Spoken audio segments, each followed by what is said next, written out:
Con il mese di agosto alle spalle e la difficile stagione 2020 che si avvia al tramonto, per Cavallino Treporti è tempo di fare il primo punto su questa stagione anomala, dettata dalle nuove esigenze di rivolgersi a un pubblico abbastanza diverso dal solito.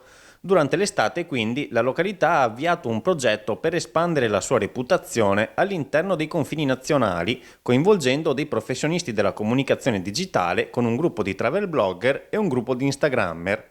L'intento dell'Educational Tour organizzato dallo staff del comune in sinergia con Parco Turistico e Asso Camping è stato quello di far scoprire loro il territorio a 360 gradi per comunicarlo in maniera puntuale e coinvolgente alle schiere di follower che li seguono. Non salta subito all'orecchio delle persone come nome Cavallino Treporti e quando poi effettivamente vedono nelle nostre stories le attività, le strutture, il racconto di tutto quello che ha ad offrire questo territorio, la gente dice wow, non l'avevo mai preso in considerazione, ma forse devo iniziare a farci un pensierino. Se tanti turisti d'Oltralpe visitano queste zone e di solito sono anche dei turisti abbastanza esigenti, un motivo c'è.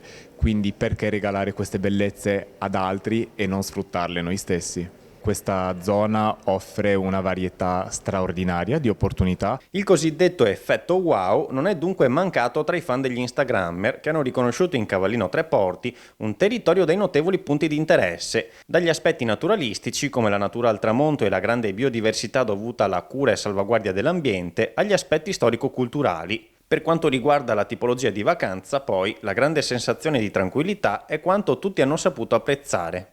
Una delle sensazioni che sento ancora sulla pelle è che Cavallino Treporti mi regala questa bellissima emozione di tranquillità, proprio perché c'è questo stretto contatto con la natura e questo silenzio che è veramente molto molto rilassante. Credo che anche in alta stagione chi ha bisogno magari anche un po' di introspezione, di tranquillità, può rifugiarsi comunque in paesaggi come appunto quello lagunare, quindi la possibilità di poter avere il mare, la laguna, la natura e comunque la tranquillità che spesso appunto in località marittime manca. Chi lavora tutto l'anno in città deve venire a Cavallino Treporti per tranquillizzare l'anima. Una tranquillità che in questo particolare periodo storico, con un'emergenza sanitaria dilagante a livello mondiale, riveste un'importanza cruciale per chi ha voluto passare una vacanza senza pensieri.